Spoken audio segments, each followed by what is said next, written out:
कि जो एक इंद्रिय हमने 9 राशियां आपको बताई, ये 9 राशियां यद्यपि अनंतानंत हैं, परंतु फिर भी इनकी संख्याओं में अंतर है। अनंतानंत होते हुए भी संख्याओं में अंतर है। ये भाव भासना यहाँ पर लिखा गया 45/3 से करिए। ऐसा क्यों कहा गया? 45/3 में उन्होंने अवहार काल मान के चारों गुण स्थान की संख्या को बताया कि पल्योपम का असंख्यात में भाग प्रमाण कहने पर भी चारों गुण स्थान की संख्या अलग अलग है। वही भाव भाषणा यहाँ मुनिश्री कराना चाह रहे हैं। यद्यपि अनंतानंत है 9 जीव राशियां, परंतु सब में भिन्नता है। द्विइंद्रिया त्रिइंद्रिया चतुरिंद्रिया असंख्य श्रेणी प्रत्रासंख्य भाग मितः 2 इंद्रिय 3 इंद्रिय और 4 इंद्रिय जीव असंख्यात जगत श्रेणी प्रमाण है। जो जगत श्रेणियां जगत प्रतर के असंख्यात में भाग प्रमाण है। 2 इंद्रिय 3 इंद्रिय और 4 इंद्रिय, इसमें पंच इंद्रिय नहीं आए। ये जीव कितने हैं? एक इंद्रिय तो इन्होंने बता दिए अनंतानंत हैं। एक इंद्रिय की 9 यहाँ पर राशि बताए, उसको भी कह दिए अनंतानंत हैं। अब 2 इंद्रिय 3 इंद्रिय 4 इंद्रिय जिसको हम विकल्पत्रय कहते हैं, उसकी राशि कितनी है अथवा वो कितनी संख्या में है? तीनों लोक में उनकी संख्या जहां जहां पाए जा सकते हैं। विकल्पत्रय सब जगह नहीं पाए जाते, कर्म भूमि में ही पाए जाते हैं। तो उनकी संख्या कितनी है? तो आचार्य बोल रहे हैं असंख्यात जगत श्रेणी प्रमाण। हम इस शब्द से परिचित हो चुके हैं, पुनः इसलिए समझाते हैं कि कोई नया ज्वाइन करता है तो उसको पता नहीं लगता है। असंख्यात हम सब समझते हैं, जिसको हम काउंट नहीं कर सकते हैं उस संख्या को असंख्यात कहा जाता है। तो ऐसी जगत श्रेणी हम बहुत बार समझ लिए हैं। एक एक बिंदु अथवा एक एक मोती 7 राजू तक लंबा रखते जाइए, उसमें जितने प्रदेश आए या जितने मोती आए वो एक जगत श्रेणी कहलाएगी। वो क्या कहलाएगी? एक जगत श्रेणी। यानी 7 राजू तक एक एक आकाश के प्रदेश की सीधी पंक्ति, वो एक जगत श्रेणी। उसको क्या कह रहे हैं? असंख्यात से गुना कर दो, तब जितनी वो जगत श्रेणी बनेगी उतने जीव 2 इंद्रिय 3 इंद्रिय 4 इंद्रिय में पाए जाते हैं। और अगर कहते हैं दूसरी तरह से आप समझना चाहते हैं तो जगत प्रतर को असंख्यात से भाग दे दीजिए, उसका जो लब्ध आवे, जो भाग फल आवे, उतना ये विकल्पत्रय जीव होते हैं। हम जगत प्रतर को जान गए हैं। जगत श्रेणी गुना जगत श्रेणी, यानी 7 राजू तक जितने लंबे मोती हमने एक एक बैठाए, वो जितने मोती आए, हम मान लिए वो 500 मोती आए, तो ऐसे भी 500 मोती रख करके उसको भी ऊपर तक 500 तक ले जाना। फिर समझेंगे, मानते हैं हम 7 राजू में 500 मोती आते हैं, एक मोती पर एक मोती पर, तो ये हुई एक जगत श्रेणी। 500 मोती की एक जगत श्रेणी हुई। असंख्यात जगत श्रेणी कितनी होगी कि 500 मोती को हम असंख्यात से गुना कर देंगे तो वो हो जाएगी असंख्यात जगत श्रेणी। अब जगत प्रतर क्या होगा? तो मान लीजिए ये 500 मोती आए हैं, 500 मोती आप चौड़ाई में भी रख दीजिए और उसको वापस 500 लगा दीजिए, तो क्या हो गई? 500 मोती की लाइन ऐसे भी हो गई, 500 मोती की लाइन ऐसे भी हो गई। समझ में आ रहा होगा, क्योंकि हमने 500 ऐसे भी बिछा दिया। तो 500 मोती की लाइन, 500 लाइन ऐसे भी हो गई 500 मोती की, और 500 मोती की 500 लाइन ऐसे भी हो गई। इसको कहते हैं जगत प्रतर। यानी जगत श्रेणी गुना जगत श्रेणी इज इक्वल टू जगत प्रतर। ये जो 500 गुना 500 25,000 आया, इसको कहते हैं असंख्यात से भाग दे दो। असंख्यात को भाग देने के बाद में जो संख्या आती है उसको कहा जाता है जगत श्रेणी का असंख्यात्मा भाग। समझ में आई होगी जगत श्रेणी भी, जगत प्रतर भी अच्छी तरह से क्लास खत्म होने के बाद में आप लोग 10-10 मोती की ही एक श्रेणी बना के देखिएगा। 10 मोती ऐसे रखिएगा, मोती का मतलब 0 रखिएगा, मोती तो रख ही नहीं सकते एक पर एक। 10 शून्य ऐसे लिखेगा, 10 शून्य ऐसे लिखेगा, उस 10 शून्य को ऊपर तक ले जाइएगा। ये आपका, अगर हम 10 शून्य को जगत श्रेणी मानते हैं तो 10 गुना 10 हमारा जगत प्रतर हो गया। आप अगर इसको होमवर्क करेंगे, आपको जगत प्रतर बहुत अच्छी, हम असंख्यात को नहीं समझेंगे, जगत प्रतर बनता कैसे है इसको समझेंगे। तो ये आप लोग करिएगा। आप लोग 10-10 शून्य बैठा करके करने की कोशिश करिएगा कि कौन तो जगत श्रेणी में कितना प्रदेश हो रहा है। एक एक शून्य को हम एक प्रदेश मान करके देखेंगे कि जगत श्रेणी में कितने प्रदेश हो रहे हैं, जगत प्रतर में कितने प्रदेश हो जाते हैं। ये भाव भाषणा आपको बहुत अच्छी तरह हो जाएगी। यहाँ 2 इंद्रिय, 3 इंद्रिय, 4 इंद्रिय जीव, इन्हीं के पर्याप्त और अपर्याप्त जीवों को भी उक्त संख्या प्रमाण प्रत्येक को समझना। कह रहे हैं कि जो हमने ऊपर संख्या बताई है, ये सभी विकल्प त्रय में पर्याप्त अपर्याप्त की भी सबकी संख्या इतनी समझना। जैसे 2 इंद्रिय जीव कितने, असंख्यात जगत श्रेणी प्रमाण। 2 इंद्रिय पर्याप्त कितने जीव, असंख्यात जगत श्रेणी प्रमाण। 2 इंद्रिय अपर्याप्त कितने, जगत श्रेणी जगत असंख्यात जगत श्रेणी प्रमाण। ये कहना चाह रहे हैं कि तीनों ही तीन चीज घटेगी। 2 इंद्रिय तो संग्रहण से हो गया, अब उसको भेद करेंगे तो 2 इंद्रिय पर्याप्त, 2 इंद्रिय अपर्याप्त, 3 भेद बन जाएंगे। तो यहाँ ये कहना चाह रहे हैं तीनों ही संख्या असंख्यात जगत श्रेणी प्रमाण है। ऐसा नहीं कि जो दोनों मिली हुई है वो तो असंख्यात जगत श्रेणी प्रमाण है, जो पर्याप्त और अपर्याप्त है, 2 इंद्रिय पर्याप्त, 2 इंद्रिय अपर्याप्त, वो जगत श्रेणी असंख्यात जगत श्रेणी की आधी है संख्या, ऐसा नहीं है। वो ये यहाँ पर बताना चाह रहे हैं ये तीनों ही भेद असंख्यात जगत श्रेणी प्रमाण है। पंच इंद्रियेषु मिथ्या दृष्टियो असंख्य श्रेणियां प्रतरा संख्य भाग परमितः।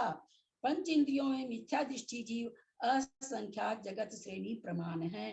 जो जगत श्रेणियां जगत प्रतर के असंख्यात में भाग प्रमाण है। पंच इंद्रिय कौन कौन होते हैं, नारकी, देव, मनुष्य और त्रियंच भी। तो कह रहे हैं ये मिथ्या दृष्टि जीव कितने हैं, चारों गति की, चूंकि इंद्रिय मार्गना चल रही है, गति मार्गना तो चल नहीं रही है कि किसी एक गति से बता रहे हैं, इंद्रिय मार्गना चल रही है। जहां जहां पंचेंद्रिय पाए जाते हैं वो सारे इसमें गर्वित हो जाएंगे।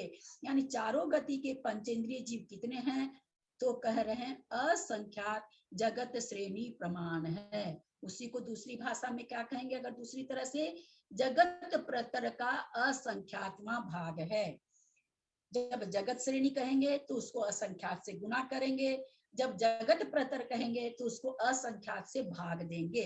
ये अंतर है जगत श्रेणी और जगत प्रतर में। आप जगत प्रतर कॉपी पे बनाएंगे तो आपको समझ में आ जाएगा कि आचार्य ऐसे कैसे बता रहे हैं। वीरसेन आचार्य स्वामी धवला जी ने इस तरह का वर्णन दिए हैं, तो ये कैसे घटता है। जब आप एक बार थोड़ा सा करोगे आपको बहुत अच्छा लगेगा। यहाँ भी पंचेंद्रिय पंचेंद्रिय पर्याप्त, पंचेंद्रिय अपर्याप्त मिथ्या दृष्टि जीवों की उक्त संख्या जानना। क्या कहना चाह रहे हैं कि यहाँ भी जिस तरह से ऊपर हमने कहा था कि 2 इंद्रिय, 3 इंद्रिय, 4 इंद्रिय, 2 इंद्रिय पर्याप्त, 2 इंद्रिय अपर्याप्त, 3 इंद्रिय पर्याप्त, 3 इंद्रिय अपर्याप्त, 4 इंद्रिय पर्याप्त, 4 इंद्रिय अपर्याप्त। बोले ये सारी ही संख्या असंख्यात जगत श्रेणी प्रमाण है। सबका कलेक्शन भी जगत, 2 इंद्रिय 3 इंद्रिय अलग अलग ऐसे कहते हैं तो भी जगत श्रेणी प्रमाण है।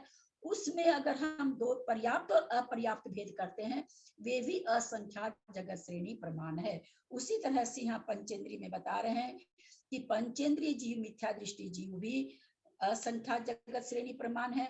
पंचेंद्रिय पर्याप्त भी असंख्यात जगत श्रेणी प्रमाण है। पंच इंद्रिय अपर्याप्त मिथ्या दृष्टि की बात चल रही है, ध्यान रखेंगे, गुण स्थान को हमेशा अपने मन में बनाए रखेंगे। और पंच इंद्रिय अपर्याप्त मिथ्या दृष्टि जीव भी असंख्यात जगत श्रेणी प्रमाण है। फिर हम यहाँ पर कह रहे हैं, एक बार शुरू में मुनिश्री ने समझा दिया है कि शब्दों से समानता होते हुए भी संख्या में समानता नहीं होती है। इस चीज को हम हमेशा बना के रखेंगे। यद्यपि असंख्यात जगत श्रेणी प्रमाण सभी की संख्या बता रहे हैं, पर इनमें अवहार काल अलग होने से इनमें भेद होता है। 47/4 साधन सम्यक दृष्टि आदि योग केवल अंतः सामान्योक्त संख्या। सासाधन सम्यक दृष्टि से लेकर अयोग केवली गुण स्थान तक प्रत्येक गुण स्थान वाले जीव पंचेंद्रियों की संख्या ओघ के समान है। आचार्य हमें पहले बता चुके हैं। संका अयोग केवली और सयोग केवली और अयोग केवली के संपूर्ण इंद्रियां नष्ट हो गई है, अतएव उनके पंचेंद्रिय यह संज्ञा कैसे घटित होती है। इन्होंने क्या कह दिया, अभी इंद्रिय मार्गना समझा रहे थे, उसमें इन्होंने सहयोग केवली को अयोग केवली को ले लिया। तो यहाँ पर शंका हुई, आप पंचेंद्रिय इंद्रियों की जब व्याख्या कर रहे हैं, काय में तो आपने लिया तो समझ में आया उनका औदारिक काय है, लेकिन जब इंद्रियों की इंद्रिय मार्गना से आप समझा रहे हैं तो सहयोग केवली के तो कोई इंद्रियों से काम नहीं होता, अयोग केवली के भी नहीं होता। फिर आपने कह दिया कि गुण स्थानों में जो संख्या है वही संख्या पंचेंद्रिय में इन गुण स्थानों में घटेगी। ये आप कैसे कह रहे हैं, ऐसा शंका उठाई जा रही है। समाधान दे रहे हैं, नहीं, क्योंकि पंचेंद्रिय जाति नामकरण की अपेक्षा सयोग केवली और अयोग केवलियों के पंचेंद्रिय संज्ञा घटित हो जाती है। हम सब ने कर्णानुयोग पढ़ा है, याद होगा, पंचेंद्रिय जाति 14वें गुण स्थान के चरम समय में सत्ता से विच्छुप्ति होती है। चरम समय में सत्व विच्छुप्ति होती है, वहां तक पंचेंद्रिय जाति का सत्व बना हुआ है। इसलिए वहां आज मुनि महाराज कह रहे हैं कि वहां पर पंचेंद्रियपना घटेगा, क्योंकि सत्ता लेके बैठे हैं। ठीक है, समझ में आया होगा। अब 48/1 ले रहे हैं। अब काय की मार्गना से चल रहे हैं। गति इंद्रियेषु काय, 14 मार्गना का नाम सबको याद हुआ होगा। पहले गति से बताए, फिर इंद्रियां से बताए। गति इंद्रियेषु काय, अब काय से, काय में जीव कहाँ कहाँ कितनी कितनी किन जीवों की संख्या किस किस काय में, काय 5 तरह की होती है, उसमें कैसे कैसे कहाँ कहाँ संचय बनता है जीवों का, ये इसका हमें आगे बता रहे हैं। काया अनुवादेन पृथ्वी कायिका अपकायिका तेज कायिका वायु कायिका असंख्येय लोकः। काय मार्गना के अनुवाद से पृथ्वी कायिक, जल कायिक, अग्नि कायिक, वायु कायिक जीवों की संख्या असंख्यात लोक प्रमाण है। साधारण सा प्रश्न आता होगा मन में, एक इंद्रिय की जब व्याख्या चल रही है तो इसमें वनस्पति कायिक भी लेना चाहिए था, क्यों नहीं लिया गया? क्योंकि यहाँ जीवों की संख्या कितनी बता रहे, असंख्यात लोक प्रमाण। असंख्यात लोक प्रमाण संख्या भी असंख्यात ही होगी, हम सभी समझ रखे हैं। असंख्यात को असंख्यात से भाग देते हैं, भागफल असंख्यात आता है। असंख्यात को असंख्यात से गुणा करते हैं, जो लब्ध आता है वो भी असंख्यात आता है। तो यहाँ पर क्यों नहीं उन वनस्पति को लिया गया? क्योंकि वनस्पति कायिक जीव अनंत होते हैं। इसलिए एक इंद्रिय मार्गना में जब हमें बता रहे हैं तो सबसे पहले 4 काय को लिया। ये 4 काय अनंतानंत नहीं होते हैं। यहाँ से हम इस पॉइंट को बहुत बढ़िया से अपने दिमाग में रख लें कि पृथ्वी कायिक, जल कायिक, अग्नि कायिक, वायु कायिक जीव यद्यपि एक इंद्रिय हैं, लेकिन ये अनंतानंत नहीं होते हैं। कितने होते हैं? एक शब्द में कहना चाहें, असंख्यात होते हैं। असंख्याता संख्यात होते हैं। उसमें किसको लेना चाहिए? हम पीछे पढ़ के आ चुके हैं कि मध्यम असंख्याता संख्यात लेनी चाहिए। जहां भी असंख्यात का विवेचन आए तो हम मध्यम लेना चाहिए। तो यहाँ पर काय मार्गना के हिसाब से 4 प्रकार के एक इंद्रियों की जीवों की संख्या कितनी बताई? असंख्यात लोक प्रमाण। यहाँ पर जगत श्रेणी प्रमाण नहीं है, ध्यान दीजिएगा। ये सब शब्द संख्या में हम समझ लेंगे तो आगे बहुत अच्छा लगेगा।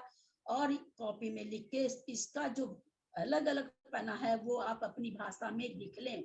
यहाँ क्या करें? असंख्यात लोक प्रमाण। अभी हमने क्या सुना था? असंख्यात जगत श्रेणी। तो जगत श्रेणी को हमने समझा था कि 7 राज्यों में जितने आकाश के प्रदेश आए वो एक जगत श्रेणी, उसको असंख्यात से गुणा करते हैं तो असंख्यात जगत श्रेणी। अब यहाँ पर आ गया असंख्यात लोक प्रमाण। ये क्या आ गया? तो लोक 343 घन राजू को, यहाँ क्या है, जगत श्रेणी में सिर्फ एक राजू, ध्यान दीजिएगा, जगत श्रेणी में सिर्फ एक राजू, घन राजू नहीं है। कोई भी संख्या घन कब बनती है, जब उसको 3 से मल्टीप्लाई करते, 3 संख्या को जब आपस में मल्टीप्लाई करते हैं तो हमारे घन प्राप्त होता है। 2 संख्या को मल्टीप्लाई करते हैं तो प्रतर प्राप्त होता है। यहाँ घन कह रहे हैं तो घन कहते, घन लोक, यानी 343 घन राजू को लोक कहते हैं। अब ये 343 घन राजू में, चूंकि संख्या बता रहे हैं, हमको तो संख्या समझनी है, हमको 343 राजू से क्षेत्र से क्या लेना है। तो यहाँ पर बता रहे हैं कि असंख्यात लोक, 343 घन राजू में जितने आकाश के प्रदेश आए, हम लोग को भाव भाषणा बहुत बार हो चुकी है, एक सुई की नोक में असंख्यात आकाश के प्रदेश हो सकते हैं। एक सुई की नोक में आकाश के प्रदेश कितने समाहित होते हैं, असंख्यात। अब सोच सकते हैं कि एक श्रेणी में, एक राजू में कितने होंगे, और यहाँ पर क्या करें, लोक यानी 343 घन राजू में कितने आकाश के प्रदेश आएंगे। हम भाव भाषणा केवल कर सकते हैं, सोच ही नहीं सकते हैं, हमारे तो इमेजिन से बहुत दूर की चीज है। वो भी एक लोक प्रमाण नहीं, असंख्यात लोक प्रमाण, यानी 343 घन राजू को जितने प्रदेश आते हैं उसमें आकाश के, उसको आप असंख्यात से गुणा करिए, तब जो गुणनफल आएगा उतनी संख्या है। किसकी, पृथ्वी काई की, जल काई की, अग्नि काई की और वायु काई की। इसमें अभी वनस्पति काई तो आया ही नहीं है। इतना होने के बाद भी, इतनी बड़ी संख्या होने के बाद भी संख्या क्या होगी, वो अनंत नहीं होगी, असंख्यात होगी, असंख्याता संख्यात होगी। इतनी बड़ी, क्योंकि असंख्यात को असंख्यात से मल्टीप्लाई कर रहे हैं, जहां असंख्यात को असंख्यात से मल्टीप्लाई हो वहां पर असंख्याता संख्यात बनता है। तो यहाँ पर क्या हो रही, इतना करने के बाद भी संख्या क्या कहलाएगी, असंख्यात। तो यहाँ पर ये भाव भाषणा कराना चाह रहे हैं कि काय मार्गना से पहले 4 एक इंद्रिय का कराया उन्होंने, पृथ्वी कायिक, जल कायिक, अग्नि कायिक, वायु कायिक जीवों की संख्या असंख्यात लोक प्रमाण है। आप सभी से मेरी प्रार्थना है, जगत श्रेणी, जगत प्रतर, लोक, असंख्यात, ये थोड़ा थोड़ा इनकी परिभाषा आप अपनी कॉपी में अपनी भाषा में लिखेंगे तो आपको आगे आगे का विवेचन पकड़ में आएगा। अगर इनको भी आप नहीं याद करेंगे तो आपको आगे आगे विवेचन कठिन लगेगा। आपको ये चीजें तो जाननी ही पड़ेगी। आगे क्षेत्र भी इससे कड़ा है, स्पर्शन तो बहुत ही कड़ा है। मैं नहीं जानती हूँ, पंडित जी साहब और सभी मेरे जितने भाई बहन बुजुर्ग जो भी सुन रहे हैं, मैं कोशिश पूरी करूंगी, पर मैं कितना समझाऊंगी नहीं कर सकती हूँ। तो वहां पर तो खाली राजू का ही विवेचन है स्पर्शन में। अगर हम राजू को नहीं समझे रहेंगे तो हमको उतना समझ में नहीं आएगा। समझ में आने से खुशी ज्यादा मिलती है। वैसे तो शास्त्रों को सुनने का पुण्य ही पुण्य है, कर्मों की निर्जरा ही है। समझने से और अच्छा लगता है, हमारा मन लगता है। मेरी सबसे बारंबार प्रार्थना है, लोग किसे कहते हैं, जगत प्रतर, जगत श्रेणी, आप उसको जैसे मैंने उदाहरण दिया है, उदाहरण देके कॉपी पर बनाएं, कॉपी में लिख लें तो आपको हमेशा के लिए चीजें हो जाएगी। नहीं कुछ दिन में हम भूल जाएंगे, कॉपी में लिखा रहने से हम कभी भी पलटेंगे तो हमें याद रहेगा। ये मेरी सबसे प्रार्थना है। और आज क्लास का समापन करते हैं क्योंकि 10:33 हो गई है, आकुलता हो जाती है सबको। लोक की परिभाषा क्या है दीदी बताइए। हाँ, लोक की परिभाषा, लोक की, हाँ, लोक किसे कहते हैं। 343 हाँ, 3 लोक की परिभाषा अगर आप और किसी अनुयोग के हिसाब से पूछना चाह रही हैं तो जहां तक 6 द्रव्य पाए जाते हैं उसको लोक कहते हैं। जब हम ये 343 घन राजू को लोक कहते हैं। हाँ, जय जिनेन्द्र।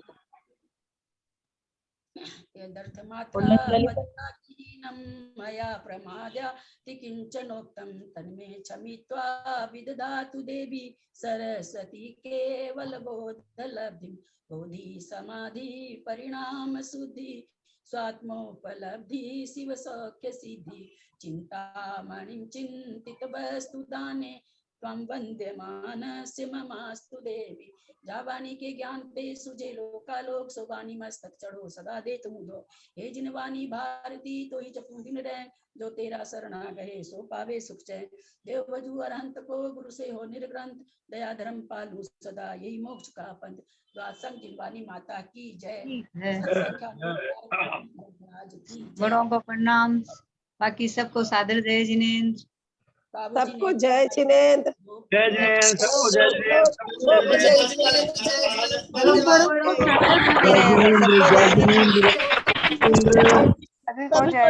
जय जिनेन्द्र, बड़ों को प्रणाम। सब बड़ों को सादर वंदना, सबको जय जिनेन्द्र। जय जिनेन्द्र, जय जिनेन्द्र, जय जिनेन्द्र, जय जिनेन्द्र। बड़ों को सबको सादर प्रणाम, सभी को जय जिनेन्द्र। जय जिनेन्द्र, जय जिनेन्द्र।